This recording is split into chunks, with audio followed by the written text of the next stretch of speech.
Councillor Mannix Flynn. I'm an independent councillor for the South East area, Pembroke, South Dock Ward. And you've been quite involved in the incinerator before this, haven't you? Yeah, again, as I said, everybody would be involved in the incinerator because of the new departure in the way waste was going to be disposed of by the state. Instead of it being put into landfill or exported, it was going to be put into an incinerated. It was going to become a profitable situation, and then there was always the impact it was going to have on the environment, and also the actual site of the waste to energy facility at Poolbeg became a real contentious issue. Here you have a UNESCO site, the Dublin Bay, which is unique, and then on top of that you have this massive facility. So people were very, very concerned about the impact that was going to have on their own environment. So on the one hand you had this possible, maybe questionable way of disposing of the waste, which people had to find that solution because you could no longer use landfill. And then on the other hand, in order to do that, then you had another carbuncle on the landscape. You also got that aspect. So these were things that were fairly contentious. There was a huge campaign by the public, by the local area, and there was also the issue politically where every councillor in this chamber rejected it, but the powers that be, it became an executive decision, and they ran it through. And you mentioned there the environmental impact of the incinerator. Is there really much known about what that could be really in the over long term?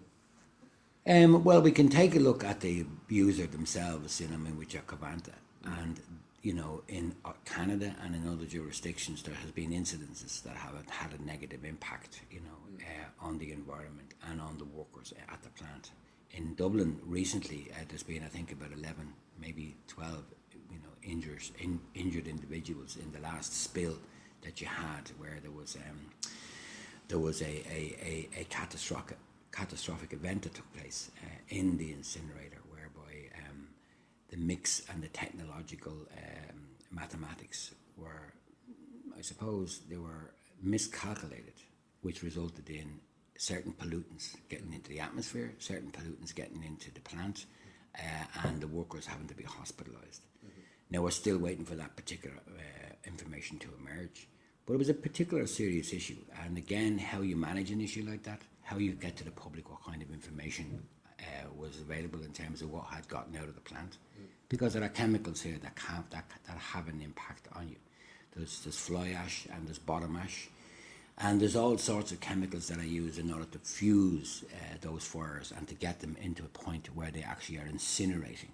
So this is no kind of small enterprise, and it has complications, and if it goes wrong it has huge consequences. So at the moment we know that the build that's there, the incinerator itself, has had a huge impact on the environment, on the visual amenity, on the actual community that are there. You look across the bay and you see this massive industry.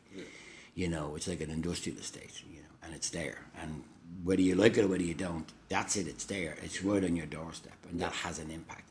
Once those furnaces are burning, you have all that affluent coming out of it. That's a bit foreboding, and so it does resemble a kind of a chimney stack in Chernobyl. It has that impact, and it's always in the back of people's minds. So psychologically, it's impacted, and psychosomatically, it's impacted. So we don't know about the long-term, impact on people's health, but we are monitoring as best as we can. And even in Dublin City Council alone, we're still waiting for monitors in terms of air pollutant. Yeah. We're still lagging behind.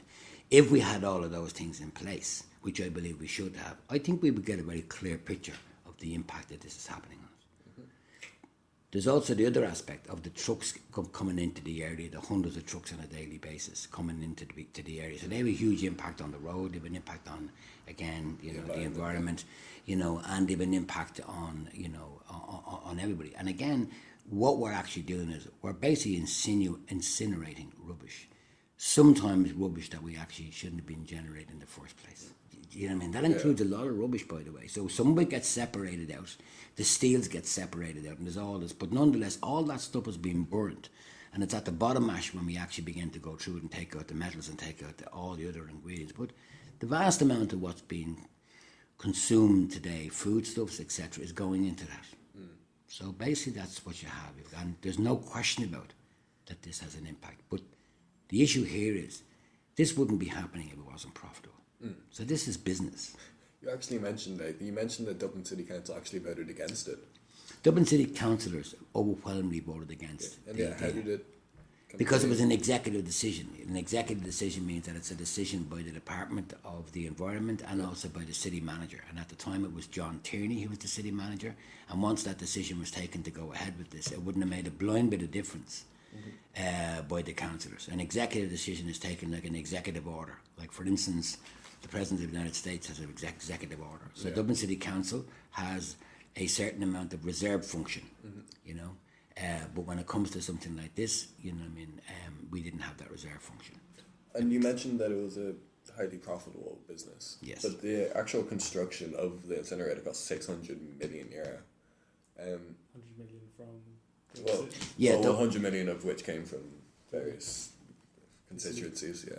But is that, like, will that ever be made back, or is that just money gone? No, Dublin City Council, you know what I mean, committed to this project, okay. And if we were to take down this product, you know, and say you couldn't go ahead, we would have having to pay in the region of maybe 400 to 500 million euros because we were signed up to doing it. We invested into it, you know what I mean, over 100 million euro in money, as well as all the time and energy that it went into, as well as the land base that was there, a whole clatter of stuff. So with the calculator, it could be 200 million euros we've actually put into it. And we've given them guarantees in relation to the license, the licenses to make profit through the incineration of actual waste. You know, these facilities are put together and they have a lifespan of over 20, 30, 40 years. So it's over the 20, 30, 40 years where the billions will be made. You know, and the billions are made for funds and all sorts of it, you know, and so it all gets dispensed along those particular lines, you know. It's not something that's a quick, fast profit. You're building, you know, the waste industry, which is now the big thing, how you dispose of waste, how you look at it, it's all built into and it's all built into grants, etc. So, you know, there is a profit here in terms of the spin-offs, in terms of the heating, the district heating possibilities, and also in terms of disposal. So the charge at the gate per tonne of waste is very profitable to these particular organisations. So over the lifetime of this particular plant, huge, astronomical profits will be made. And the money that costs to put it up is a pittance. Like, other than incinerator, you said earlier that landfill just isn't really that much of an option anymore. It's... Well, we're running out of places for landfill. You know, so you can't just kind of go into an area and dig up the ground and start burying waste there. That was the old way, and you had all these kind of illegal dumps and illegal tipping places, and you have certain places where you can possibly do it, which is where you'd have quarries and stuff like that. But again, it's not the way to go because you've all the contaminants within there, and you've all the cost of treating the waste, etc., etc. So that's not the way to go with it. The way is there any, like, other than burning it, exploding it, or just dumping it, is there any actually viable? Stop making it. You stop making it. It's about habit. It's about people's habits, and it's about how all of what we're burning is all being made somewhere else. So we go, we buy, we consume it, and then the wrappers and then the waste food, and all. This is all waste. Waste. You know, it's not a byproduct, it's waste. You know, we are wasting stuff. So it is, and it's about how you manage waste. And you can't manage waste. You can manage its disposal. The best way to manage waste is not to create it. So on the one hand, like, you know, you've got this monster that's sitting on Dublin Bay that has to be fed. We have put a guarantee that we have to feed this waste. If we don't, we owe this company money. So basically, we're creating waste to feed into this particular machine, and that's the way where the planet's going to be operated. You know, so what we need to do is get across the business, not as a green policy, because that's kind of like outdated, but as a policy of survival and as a policy of sustainability. We have got to understand not to create the waste. So we've got to get used to a situation where things should not be packaged. So you open up a packet, you know what I mean, of sweets, open up your computer, and 99% of that is actually packaging. You know what I mean? And that goes straight in. When you strip down the computer, some of those components can be used, some of them can't be used. We've got to make stuff that actually is lasting us longer. But profit will always drive things, because once these breaks, you have to get a new one. The car breaks down. So we're constantly creating the demand by actually, sell by dates on certain products, etc., etc. And then, of course, people will go with a nicer box, with the nicer looking sandwich and the nice, and so all of this is ending up. And of course, we're overeating. Of course, there's an abundance of food. So this is something that's being created to an enormous extent, and we're overwhelmed by it on a global level. So out of that then comes this waste to energy facility, this incinerator, which is going to deliver some measure of, heating and electricity and energy product out of it, and also going to manage our waste. But who is not managing our waste is us. Everybody has to take the responsibility of not managing the waste. And actually, going back to Covanta, which is the company that owns the incinerator, you said earlier that they have various similar facilities in Canada and the US, and a lot of those facilities have actually had recordings of the emissions being produced being many, sometimes thousands of times higher than what the safe level. Do you think there's a danger of that happening here? There's no question about it, that's what danger is happening here. Absolutely, that's a total possibility. In the same way as that, there's no, you can't factor out a car not crashing. You can't factor out that every car that goes onto the road, there's a carbon footprint. And so the very fact that it's there is creating that. The problem is that when you have an incident in there that's not recorded, or an incident in there that's kind of, minimised, like you had recently, that's the problem for us.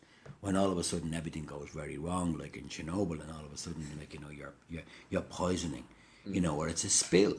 And these are the byproducts of the modern world. These are the byproduct of the great charge towards, overwhelming and triumphant capitalism, and also about how we as human beings, wish to consume more and waste more. So we actually waste more than we consume. So on the one hand, if you were to dump the waste, you'd have that byproduct, you'd have that consequence. On the other hand, if you dispose of it this way, you have this particular product. Whichever way you have it, we are living in and moving towards a potential, global graveyard and a global dump. All this is, if you were to look at the planet, is a fire on a dump. It's really, that's what it is, contained in this place. And so it all looks very grand, and it's packaged up nice, but it's still in its kind of design, and it all looks kind of odd and kind of very modernistic and kind of brute architecture. But really what we're actually doing is we're burning the planet.